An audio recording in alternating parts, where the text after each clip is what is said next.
Hello friends, welcome to my channel. இப்போ வந்து நம்ம ரிப்பன் நாடா ஓலை பக்கோடா எப்படி வேணால் சொல்லலாம், அது பண்ணலாம். 1 கப் பொட்டுக்கடலை மாவு,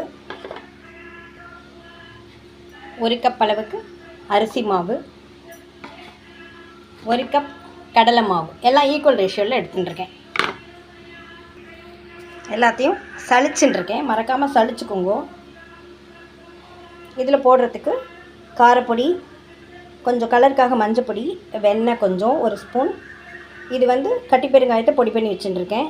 இது வெள்ளை எள்ளு, இதை இதோட ஆட் பண்ணிக்கிறேன்.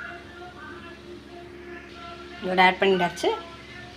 இதில் கொஞ்சம் கொஞ்சமாக ஜலம் விட்டு நம்ம பிசைஞ்சுக்க போகிறோம். இப்போ வெண்ணெய் இல்லை, வெண்ணெய் போடல, வெண்ணெய் வேண்டாம் அப்படின்னு நினச்சிங்கன்னா அடுப்பில் ஆயில் ஹீட் ஆனதும் அதுலேருந்து ஒரு குழி அந்த சாம்பார்லாம் கலருவோம் இல்லையா, அந்த கரண்டியில் ஒரு குழி கரண்டி அளவுக்கு எடுத்து இதில் விட்டுக்கோங்க. எல்லாத்தையும் போட்டு மிக்ஸ் பண்ணிட்டேன். இப்போ இதுக்கு தேவையான அளவுக்கு சால்ட்டு கொஞ்சம் குறைச்சே போட்டுக்கோங்க. சால்ட்டையும் போட்டு அப்புறம் ஒரு தடவை நல்லா எல்லாத்தையும் மிக்ஸ் பண்ணிக்கணும்.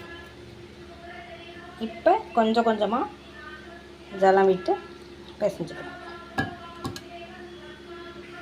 இந்த மாதிரி மிக்ஸ் பண்ணி வச்சுட்டேன். இந்த பதத்தில் இருக்குது. பிழிஞ்சாச்சு. ஒரு மிதமான ஹீட்டில் அந்த ஆயில் ஹீட் ஆனவுடனே நீங்கள் புழிஞ்சுக்கோங்க. செகண்ட் பார்த்திங்கன்னா, 1 லிட்டர் ஆயில் நம்ம தீபாவளிக்கு இந்த காரம் பண்ணுறதுக்கு வச்சுருக்கோம் அப்படின்னா, அந்த வாணலியை பொறுத்து, அதாவது இப்போ கால் அளவுக்கு இப்போ கேப் இருக்கு இல்லையா, அந்த அளவுக்கு இருக்கணும். ஃபுல்லாக நீங்கள் ஊற்றிட்டீங்க அப்படின்னா எதை நீங்கள் புழிஞ்சாலும் அப்படியே பொங்கி பொங்கி வந்து அப்படியே பபிள்ஸாக வந்து வழிய ஆரம்பிச்சிடும். அதனால் ஆயில் ஹீட் ஆனவுடனே ரொம்ப ஹீட் விடாதீங்க. ஓரளவு ஹீட் ஆனவுடனே அதை சிம் பண்ணிவிட்டு கம்ப்ளீட்டாக அப்புறமா புழிங்க. ரெண்டாவது இந்த அளவுக்கு எம்டி பிளேஸ் இருக்கணும், அந்த மாதிரி வச்சுட்டு நீங்கள் பண்ணணும். பிழிஞ்சதுக்கப்புறமா நம்ம மீடியம் ஃப்ளேமுக்கு மாற்றிக்கலாம். அதே மாதிரி இதுலேயுமே நீங்கள் வந்து விருப்பப்பட்டிங்கன்னா பூண்டு உரிச்சிட்டு நல்லா மிக்சியில் இது பண்ணிவிட்டு ஜலம் விட்டு அதில் அரைச்சி வடிகட்டி கூட இந்த பூண்டு ஸ்மெல் உங்களுக்கு வேணும் அப்படின்னா அந்த மாதிரியும் பண்ணிக்கலாம். இல்லை எள்ளு ஸ்கிப் பண்ணிக்கிறனாலும் பண்ணிக்கலாம், உங்கள் சௌரியம் தான்.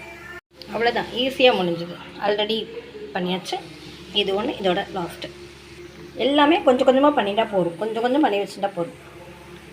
நிறையா பண்ணி அது தீபாவளியிலேருந்து அடுத்த பொங்கல் வரைக்கும் வச்சுட்டு அது சாப்பிட்றதும் கெடுதல் தான். என்ன தான் ஹோம்மேடாக இருந்தால் கூட எல்லாத்துக்குமே ஒரு எக்ஸ்பைரி டேட் ஒன்று இருக்குது இல்லையா, அதனால தான் நம்ம எல்லாமே ஹைஜீனிக்காக தான் பண்ணுறோம். என்ன தான் சுத்தமாக பண்ணாலும் கெட்டு போகாது, சிக்கு வடையில் வராது. நீங்கள் கடையில் வாங்கி பண்ணி டப்பாவில் போட்டு வச்சுருங்க, 1 வாரம் கழிச்சு சிக்கு வடை வந்துடும். ஆனால் இது வராது. இருந்தாலும் நம்ம உடம்புக்கு தகுந்த மாதிரி தேவையான அளவுக்கு, இந்த 1 வீக்குங்கிறதே ஜாஸ்தி. தீபாவளிக்கு ஒரு 4 நாள் முன்னாடி இதெல்லாம் பண்ண ஆரம்பிச்சிட்டோம்னா தீபாவளி கழித்து ஒரு 4 நாளில் எல்லாம் முடிஞ்சிடும். சேம் டைம் நம்ம யார் வந்தாலும் நம்ம கொண்டு போய் பிளேட்டில் தீபாவளி அன்னைக்கு கொடுத்தா கூட எல்லாமே சாப்பிட்டு அவங்களுக்கு அழுத்து போயிடும். அதனால் அவங்க விரும்பி சாப்பிட மாட்டாங்க. அதுவும் ஒன்று இருக்குது. நம்மளுடைய கிறிஸ்பியான ரிப்பன் ஓட்டு பக்கோடா ஓலை பக்கோடா ரெடி. தேங்க்யூ வாட்சிங்.